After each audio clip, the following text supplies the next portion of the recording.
Hi guys! Welcome to my mini vlog!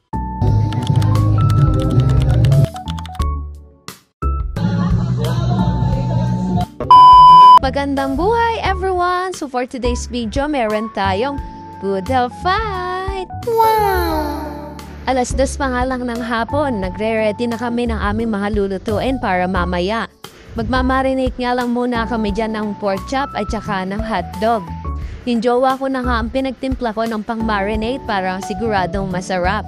4 na pork chop nga lang minarinate namin dyan dahil baka kapag marami ay hindi maubos. Inilublob na nga din ng jowa ko yung mga hotdog dun sa pang-marinate para daw malasa kapag inihaw. Sabi ko nga, sige ikaw bahala at diskarte mo yan. At natapos na nga din siyang ilublob yan lahat at parang hotdog lang bang iihaw namin. Pagkatapos niya nga mag-marinate, isinunod niya na tong isda na iihawin namin. Binanlawan niya pa nga ulit dahil baka may mga tira-tira pang mga bituka para sigurado. Grabe naman ka-excited, mamaya pa, aga-aga pa. Uy! Mag-iihaw na agad, anong oras pa lang.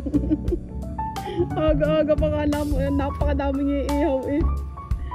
Pagkatapos niya nga mag-ready na mga iihawin at saka ng pag-iihawan, tumambay muna kami dahil sobrang aga pa naman kung mag-iihaw agad.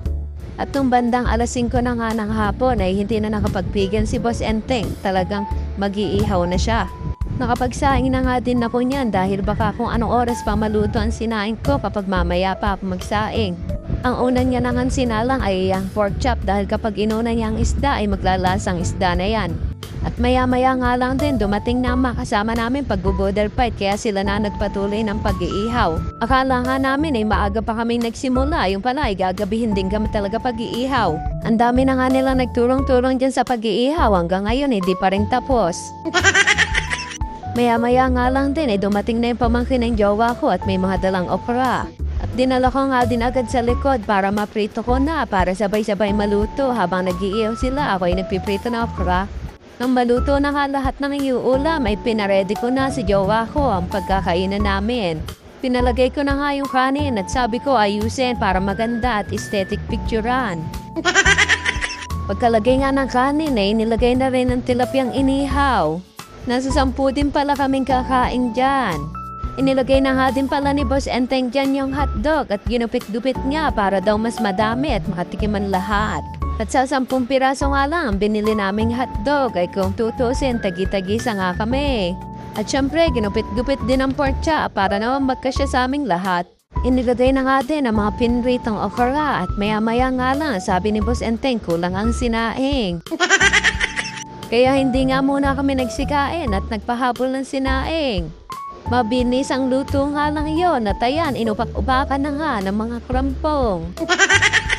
Si Madam Ainin nga pa lang, sponsor namin sa aming pagkain. Oh, wow! Diyan na nga muna kayo at ako'y kakain muna.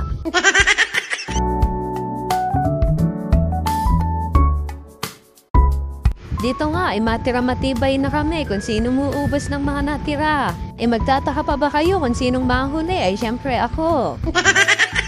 At pagkatapos ko nga kumain ay pinarti-parti ko na yung mga natirang tinik dahil may mga pusang nakapaligid sa amin.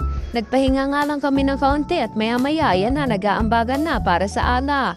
Ano pa nga baga ang kasunod ng kainan ay syempre inuman. Kami-kami na nga lang ang natira dahil nagsiuwi na sila tita dahil hindi naman sila magiinom.